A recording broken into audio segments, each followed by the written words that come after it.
هەوڵی حیزب و لایەنە سیاسیەکان لە کاراکردنەوەی پەرلەمانی کوردستان بەردەوامە و چاودێرێکی سیاسیش دەڵێت هەوێنی کاراکردنەوە و وەگەڕخستنەوەی ئەو دامەزراوە شەرعیە یەکدەنگی و یەکگوتاری حیزب و لایەنە سیاسیەکانە و بۆ شەرعیەتدان و یەکلاکردنەوەی هەر پرسێکی نیشتیمانی و نەتەوەییش دەبێت لە پەرلەمانەوە بڕیاری جێبەجێکردنی لەسەر بدرێت. لە قۆناغێکی هەستیارە لە قۆناغێکی لە کەرە و چارەنووس سازایان پێویستوان بە ڕیزی و هاو خطابی گەلی کورت هەیە پێویستوان بە ئەوە هەیە نەک کاراکردنەوە هەر ئەسڵان پەرلەمان خۆی مەبەڕی نەبووکە بۆ شێوەی لە هاتووە ئەو ئێستا بێ پەرلەمان بگەڕێتەوە دۆخی ئاسایی خۆی و دانیشتن کرێ هەر پرسێکی چارەنووساسی ئەم میلەتە کە خاڵی وەرچەخانە لە مێژووی بزوتنەوەی ڕزگاری خوازی کوردە پەرلەمان ڕۆریکارەتیا هەبێ و قسەی خۆی هەبێ. چالاکوانێکی کۆمەڵەی مەدەنیش ئەوە ڕایەتی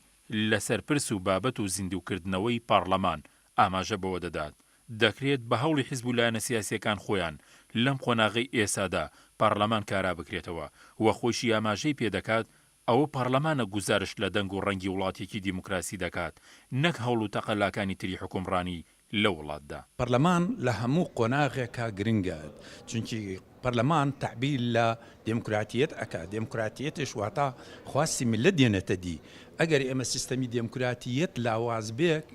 کە ئەنەما ئێمە بەرەو ئەوە ئەڕۆین هیچ وەختێک ناتوانین پارێزگاری لە هیچ داوا و خواستێکی جەماور بکرێت حیزبەکان بە هەموو نەک حیزبێکیان دوان بەبێ مەرج بتوانن پەرلەمان کاراکەنەوە. لەو ڕۆژەوەی پەرلەمانی کوردستان پەکی کەوتووە تا ڕۆژگاری ئەمڕۆ دۆخی سیاسی و ئابووری هەرێمی کوردستان تا دێت خراپ و خراپتر دەبێت و جێگیری سەرۆکی یەکێتی هاوردە و ناردنکارانی کوردستانیش دەڵێت پەخستنی پەرلەمان کێشەی گەورەی لە بەردەم ئابووری هەرێمی کوردستان دروست کردووە و ڕۆژ لە دوای ڕۆژیش ژیان و گوزەرانی خەڵکی تا دێت ڕۆ و لێژبوونەوە دەچێت. پەکردنی پەرلەمان ئەبێتەوەی و کەەوە کۆمپانیەکان کەمتر بێنە هەرێمی کوردستان یا هەندێک کۆمپانیا هەیە لە کوردستان بەجێ بێڵن و بگەڕێنەوەوانێ بۆ شوێنەکانی خۆیان ئەمانە تەسیرێکی هەبووە لەسەر ئەو مەسەلەی کاروباری ئابووری لەبەر ئەوە ینی ضرورە پەرلەمان کارا بکرێتەوانێ و ئیشی لەسەر بکرێ و بۆی بتوانین ئەو کەلەبەرەی کە هەیە پڕ بکرێتەوانێ.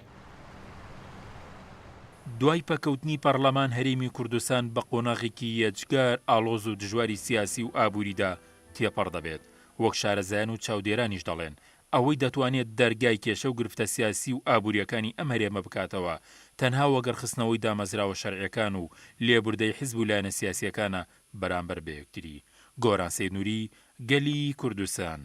سلێمانی.